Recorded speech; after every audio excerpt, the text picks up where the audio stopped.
खास पाडव्यासाठी आज बनवली आहे करमळाची चटणी। तर ही करमळाची चटणी कशी बनवली आहे यासाठी हा पूर्ण व्हिडिओ बघून घ्या। ही करमळं म्हणजे स्टार फ्रूट्स सीझनल फ्रूट्स आहेत, त्यामुळे आत्ताच्या दिवसामध्येच ही खाता येतील। याचे वेगवेगळे पदार्थ कसे बनवायचे याचे वेगवेगळे व्हिडिओज मी अपलोड केलेले आहेत, ते सुद्धा बघून घ्या। त्यामध्ये करमळाची सरबतं आहेत, करमळाचं मुरांबा आहे, करमळाची लोणची आहेत। हे सगळं तुम्हाला त्या व्हिडिओमध्ये बघता येईल। तर आज आहे करमळाच्या चटणीची रेसिपी।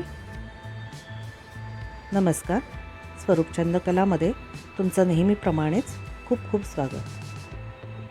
या चॅनेलवर तुम्हाला वेगवेगळ्या विषयांवरील व्हिडिओज बघायला मिळतील आणि म्हणूनच चॅनेलला लगेचच सबस्क्राईब करा आणि तुम्हाला जे व्हिडिओ आवडतील ते लाईक शेअर नक्कीच करा। आपण ज्या रेसिपीज बनवतो त्यामध्ये काही ना काहीतरी वेगळेपण असतं।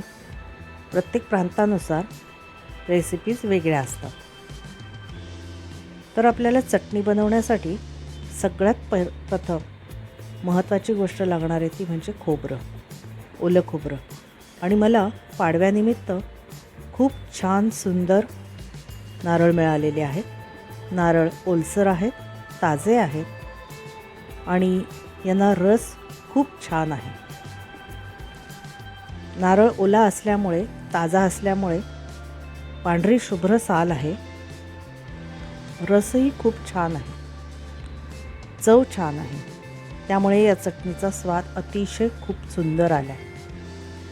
आता करमळाची चटणी म्हटलं म्हणजे करमळ तर हवीच आहेत। तर एक करमळ, कच्चं करमळ मी इथे चिरून घेतलेलं आहे। मिक्सरला लावायचं आहे म्हणून मी त्याचे मोठेच तुकडे ठेवलेले आहेत। तर या खोबऱ्यामध्ये आपण हे करमळाचे तुकडे घालूया आणि याच्याबरोबर चटणीचा स्वाद जो आपल्याला वाढवायचा आहे त्यासाठी अर्थातच 2 प्रकारच्या मिरच्या, या तिखट मिरच्या आहेत आणि स्वादासाठी ज्याचा मिरचीचा स्वाद वेगळ्या पद्धतीनं एन्हान्स करतो अशा ह्या कमी तिखट मिरच्या। मग सैंधव, गूळ, थोडासाच गूळ घ्यायचा आहे आणि त्यात पाणी घालून ही चटणी आपण वाटून घेऊया।